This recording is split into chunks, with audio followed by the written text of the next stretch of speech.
ಚಾಮುಂಡೇಶ್ವರಿ ಬೆಟ್ಟದ ದರ್ಶನ ಹಾಗೂ ಏನು ವಿಶೇಷ ಸೇವೆಗಳಿದೆ ಆ ದರವನ್ನು ಏರಿಸಿರುವ ರಾಜ್ಯ ಸರ್ಕಾರದ ಕ್ರಮವನ್ನು ಖಂಡಿಸಿ ಇಂದು ನಾವು ಪ್ರತಿಭಟನೆ ಮಾಡ್ತಾ ಇದ್ದೀವಿ. ರಾಜ್ಯದ ಕಾಂಗ್ರೆಸ್ ಸರ್ಕಾರ ಅಧಿಕಾರಕ್ಕೆ ಬಂದಾಗಿನಿಂದ ಪ್ರತಿನಿತ್ಯವೂ ಸಹ ದಿನನಿತ್ಯ ಪದಾರ್ಥಗಳಾಗ್ಬೋದು ಒಂದಲ್ಲ ಒಂದು ಪದಾರ್ಥಗಳ ಬೆಲೆಯನ್ನು ಏರಿಸ್ತಾನೆ ಬಂದಿದ್ದಾರೆ. ಅದ್ರ ಜೊತೆಗೆ ಈಗ ಚಾಮುಂಡಿ ಬೆಟ್ಟದಲ್ಲಿ ಇರುವಂಥ ಏನು ವಿಶೇಷ ಸೇವೆಗಳಿದೆ ದರ್ಶನಕ್ಕೂ ಸಹ ದರಗಳನ್ನ ಏರಿಸೋದ್ರ ಮುಖಾಂತರ ರಾಜ್ಯದ ಜನರು ಹಾಗೂ ಭಕ್ತಾದಿಗಳಿಗೆ ನೋವುಂಟನ್ನು ಮಾಡ್ತಾ ಇದ್ದಾರೆ. ಮೊದಲನೇದಾಗಿ ಹೇಳ್ಬೇಕಂತಂದರೆ ಚಾಮುಂಡಿ ಬೆಟ್ಟದಲ್ಲಿ ಏಕವಾರ ಅಭಿಷೇಕ ದಶವಾರ ಅಭಿಷೇಕ ಅಂತ 200 ರೂಪಾಯಿ 220 ರೂಪಾಯಿ 300 ರೂಪಾಯಿದು ಬಹಳ ದಿನಗಳಿಂದ ನಡೀತಾ ಇತ್ತು.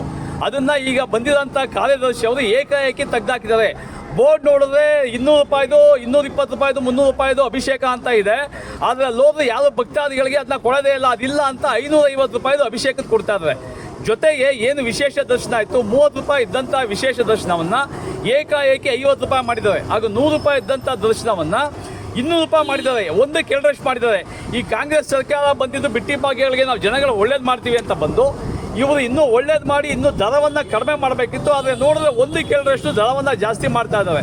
ಜೊತೆಗೆ ಇನ್ನೊಂದು ಏನು ಆಷಾಢ ಮಾಸದಲ್ಲಿ ಈ ರಾಜ್ಯ ಸರ್ಕಾರ ಹಾಗೂ ಚಾಮುಂಡಿ ಬೆಟ್ಟದ ಪ್ರಾಧಿಕಾರದ ಕಾರ್ಯದರ್ಶಿಯವರು ಈ ರುಚಿಯನ್ನು ಕಂಡುಕೊಂಡು 2,000 ರೂಪಾಯಿದು ವಿಶೇಷ ಸೇವೆ ದರ್ಶನ ಅಂತ ಮಾಡಿದ್ರು, ಬೇಗ ದರ್ಶನ ಮಾಡ್ತೀವಿ ಅಂತ. ಅದರಲ್ಲಿ ರುಚಿಯನ್ನು ಕಂಡುಕೊಂಡಂಥವ್ರು ಈಗ ಮತ್ತೆ ಅದು 1,000 ರೂಪಾಯಿ ವಿಶೇಷ ದರ್ಶನ ನಿಮಗೆ 15 ನಿಮಿಷದಲ್ಲಿ ನಿಮಗೆ ದರ್ಶನವನ್ನು ಮಾಡಿಕೊಡ್ತೀವಿ ಅಂತ ಹೇಳಿ ಇಡೀ ರಾಜ್ಯದ ಜನರ ದುಡ್ಡನ್ನು ಭಕ್ತಾದಿಗಳ ದುಡ್ಡನ್ನು ಹಗಲದೊಳಗಡೆ ಮಾಡಿ ಲೂಟಿ ಮಾಡಕ್ಕೆ ಕೊಟ್ಟಿದ್ದಾರೆ. ಅದು ಹೋಗಿ ನೀವು ಬಂದು ಹಿಂದೂ ಧರ್ಮದ ದುಡ್ಡುಗಳನ್ನೇ ತೆಗೆದ್ರೆ ನಿಮ್ಮ ಸರ್ಕಾರ ಯಾಕೆ? ನಿಮ್ಗೆ ಅಷ್ಟು ಆಸಕ್ತಿ ಇದ್ದರೆ ದರ್ಗಾಗಳಲ್ಲೋ ಮಸೀದಿಗಳಲ್ಲೋ ಚರ್ಚ್ಗಳಲ್ಲೋ ಒಂದನ್ನೇನಾರ ನೀವು ದುಡ್ಡು ಜಾಸ್ತಿ ಮಾಡ್ತೀರ, ಆ ದುಡ್ಡುಗಳನ್ನ ಸರ್ಕಾರಕ್ಕೆ ತೆಗಿತೀರ? ಯಾವುದೂ ತಗೊಳ್ಳಲ್ಲ.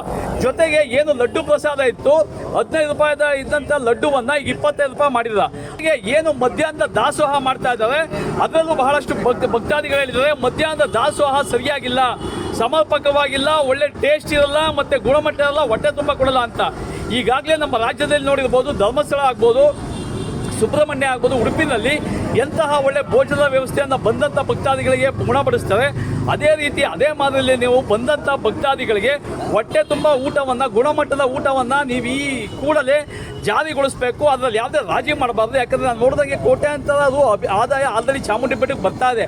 ಆ ದುಡ್ಡವನ್ನು ನೀವು ಅಲ್ಲಿಗೆ ಬಳಸಬೇಕು, ಬೇರೆ ಧರ್ಮದವರಿಗೆ ಬಳಸಬಾರ್ದು ಅಂತ ನಾವು ರಾಜ್ಯ ಸರ್ಕಾರಕ್ಕೆ ಆಗ್ರಹವನ್ನು ಮಾಡಿ ಈ ಕೂಡಲೇ ಹೆಚ್ಚಿಸಿರುವಂಥ ದರವನ್ನು ಈ ಕೂಡಲೇ ಹಿಂಪಡಿಬೇಕು. ಇಲ್ಲ ಅಂತಂದರೆ ಎಲ್ಲ ಹಿಂದೂ ಭಕ್ತರುಗಳು ಚಾಮುಂಡೇಶ್ವರಿ ಭಕ್ತರು ಬೀದಿಗಿಳಿದು ರಾಜ್ಯ ಸರ್ಕಾರಕ್ಕೆ ಮುಖ್ಯಮಂತ್ರಿಗಳಿಗೆ ಪಾಠ ಕಲಿಸ್ತೀವಿ ಅಂತ ಎಚ್ಚರಿಕೆಯನ್ನು ಕೊಡ್ತಾ ಇದ್ದೀವಿ. ಜೈ ಹಿಂದ್, ಜೈ ಕರ್ನಾಟಕ.